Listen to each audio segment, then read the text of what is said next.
Good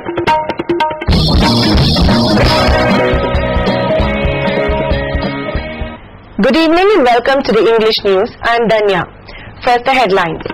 Consumer Affairs Minister Aug1 posts slashing criticism to the State Home Department for its inability to punish those responsible for the fire incident which took place in the second MR complex.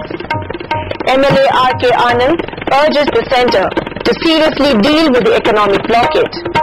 And local clubs threaten to close Maya Lambi if fail to improve at the earliest possible time. Now, the news in detail.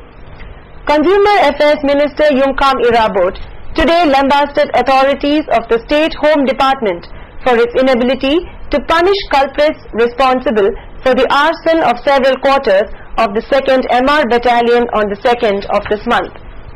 In a meeting with the media persons in the Secretariat Office chamber, the minister poured down slashing criticism to the State Home Department for indirectly supporting the black marketeers. He said the fire that destroyed several official quarters on that day broke out from a family who illegally stored large quantity of petrol for selling in black.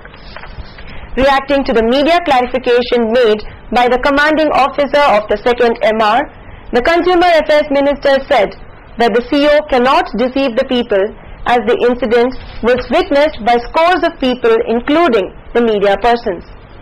It may be mentioned that several containers and barrels of petrol and diesel were seized from the site of the incident during a drive on that day by the Consumer Affairs Minister.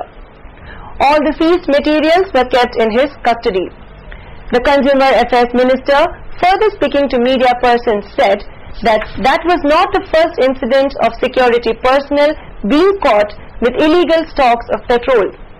He said on the 3rd of August too, several containers of petrol and diesel were seized from a driver of the jail staff from his quarter located at Imphal Central Jail. The minister expressed his dissatisfaction over the Home Department's inability to punish the men in uniform who indulged in illegal trades. They continue like anything. When again this time also they are launching this economic blockade again, especially at the village estates, then that affects very considerably for transportation of serious items mainly from these NLRs and the Dimapur.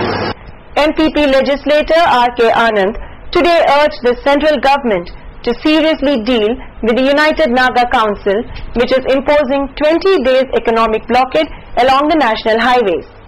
The 20-day economic blockade along the national highways began yesterday morning at 6 a.m. In a press conference held today at his residence, MLA Aug1 said that imposition of another blockade when the people of the state still suffer the pain of the earlier blockade is the highest degree of crime against humanity. He said economic blockade is a direct threat to right to life and is against the law. Government should deal with the issue seriously under the rules of law. The MPP MLA further said the issue of economic blockade in the national highways in Manipur had already reached the international forum after the matter was put up in the plenary session of the European Parliament by one Graham Watson on June 14th. He said the matter should be seriously dealt by the central government and legal action should be taken up against those who are sponsoring the economic blockade along the national highways. MLA Aug1 of Naoria Pakanglapa constituency today distributed 300 bags of urea fertilizer to the farmers of Kunjing Lekai and Mungsangai area.